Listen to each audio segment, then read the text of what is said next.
Good morning students. Worksheet number 56 which was sent by शिक्षा निदेशालय राष्ट्रीय राजधानी क्षेत्र दिल्ली द्वारा भेजी गई है। विषय गणित, कक्षा 9वीं, तिथि 16 नवंबर 2020। हमेशा की तरह वर्कशीट शुरू करने से पहले उसका अपना नाम और अपने अध्यापक का नाम लिखेंगे। आज का क्या टॉपिक है? वृत्त। फर्स्ट पार्ट है। क्या आप बता सकते हैं कि दी गई आकृतियाँ किस आकार की हैं? जो ये आकृतियाँ दी हुई हैं ये किस आकार की हैं? क्या क्या है? पहिया, घड़ी, चूड़ी, सिक्का है 50 पैसे का, 1 रुपये का। इन सभी आकृतियों का सिरा एक गोल पथ है। सभी का सिरा क्या है? इसका कॉर्नर, ये एंड पॉइंट क्या है? सर्कल, गोल है ना, इसलिए इन सभी आकृतियों का आकार क्या है? वृत्ताकार कहलाएगा। ये सारी आकृतियाँ क्या है? वृत्ताकार है। आइए इसे एक क्रिया विधि से समझते हैं। एक प्रकार लीजिए और इसमें एक पेंसिल लगाएंगे। प्रकार लेंगे, उसमें एक पेंसिल लगाएंगे। प्रकार का जो नुकीला सिरा है उसको एक कागज़ पर रख दो और दूसरे जो उसको एकदम घुमा दो। नुकीला सिरे को रखेंगे और दूसरे सिरे को हम घुमा देंगे। तो जब हम उसको घुमाएंगे तो क्या बन जाएगा? एक हमारे पास वृत्त बन जाएगा। इस आकृति को क्या कहेंगे? हम वृत्त कहते हैं, सर्कल। एक तल पर उन सभी बिंदुओं का समूह जो तल के एक स्थिर बिंदु से एक स्थिर दूरी पर स्थित हो एक वृत्त कहलाती है। कि एक तल पे बहुत सारे बिंदुओं का हम समूह ले रहे हैं, बहुत सारे बिंदुओं का समूह, ग्रुप ले रहे हैं जो एक स्थिर बिंदु से, कि एक स्थिर बिंदु है, एक फिक्स पॉइंट है, उससे स्थिर दूरी पर है। कि जितनी दूरी इस पॉइंट की यहाँ से है उतनी ही दूरी इस बिंदु की है, उतनी ही दूरी, मतलब हर बिंदुओं से वो सेम दूरी पर होगा। तो इन सब को अगर हम मिला देंगे, इन सारे बिंदुओं को, तो वो क्या बनेगा? वृत्त बनेगा। और जो बीच में हमने एक स्थिर बिंदु लिया था कि जो नहीं हिल सकता है, वो क्या है? केंद्र कहलाता है, सेंटर। तो यहाँ पे इस आकृति में ओ क्या है? केंद्र है। और जो दूरी है, स्थिर दूरी, ये जो दूरी है सब स्थिर वाली कि सब में समान जो दूरी है वो क्या कहलाएगी? त्रिज्या कहलाएगी, त्रिज्या। तो दिए गए वृत्त में त्रिज्या क्या है? ओपी। यदि एक वृत्त पर दो बिंदु P तथा Q लें तो रेखाखंड PQ वृत्त की एक जीवा कहलाती है। अगर हम वृत्त में दो बिंदु ले रहे हैं, P वृत्त के ऊपर, P और Q, तो उसके जो रेखाखंड है अगर हम उसको जोड़ दें, वो जो रेखाखंड बनेगी वो क्या बनेगी? जीवा, कॉर्ड। वो क्या कहलाती है? जीवा कहलाती है।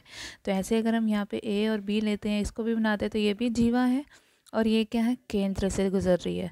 तो वह जीवा जो वृत्त के केंद्र से होकर गुजरती है वह क्या कहलाती है? उसकी व्यास कहलाती है, डायमीटर। वो क्या कहलाएगी? व्यास। तो दिए गए वृत्त में PQ क्या है? एक जीवा है और AB क्या है? एक व्यास है। तो व्यास वृत्त की सबसे लंबी जीवा होती है। व्यास क्या है? सबसे लंबी जीवा। और व्यास त्रिज्या की दुगनी होती है, और वो क्या होती है? उसकी दुगनी। तो दो बिंदुओं के बीच के वृत्त का भाग का एक चाप कहते हैं। दो बिंदुओं के बीच के वृत्त के भाग को एक चाप कहते हैं। कि वृत्त के अगर हम दो बिंदु ले रहे हैं तो इसके जो ये बीच का भाग है वृत्त का, ये क्या है? चाप है, चाप।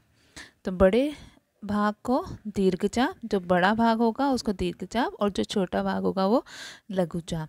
तो दिए गए वृत्त में लघुचाप क्या है? PQ, और दीर्घचाप क्या है? PRQ। संपूर्ण वृत्त की लंबाई को उसकी परिधि कहते हैं। और संपूर्ण वृत्त की लंबाई, तो जो ये पूरा वृत्त है इसको हम सब क्या कहेंगे? परिधि। जीवा तथा प्रत्येक चाप के मध्य क्षेत्र को वृत्तखंड कहते हैं। एक अगर हम जीवा ले रहे हैं और वृत्त का भाग, इनके बीच का जो पोर्शन है, कि ऐसे जीवा और ये वृत्त का भाग, ये हिस्सा जो है बीच का, ये क्या होता है? वृत्तखंड, वृत्तखंड। तो दीर्घ चाप पर बने वृत्तखंड को क्या कहेंगे? जो दीर्घ चाप पर यहाँ बन रहा है वो है दीर्घ वृत्तखंड, और जो लघु चाप पे बनेगा वो लघु वृत्तखंड। केंद्र को एक चाप के सिरों से मिलाने वाली त्रिज्या एवं चाप के बीच के क्षेत्र को त्रिज्यखंड कहते हैं। कि केंद्र से, कि दो त्रिज्याएं हैं और एक हम इसका ले रहे हैं वृत्त का हिस्सा, वो क्या कहलाएगा? त्रिज्यखंड। दीर्घ चाप पर बने त्रिज्यखंड को दीर्घ त्रिज्यखंड कहते हैं। दीर्घ चाप पर, ये दीर्घ चाप है तो यहाँ पे जो ये हिस्सा ये बनेगा दीर्घ त्रिज्यखंड, और जो यहाँ बनेगा लघु चाप पे वो है लघु त्रिज्यखंड। आइए क्वेश्चन करें।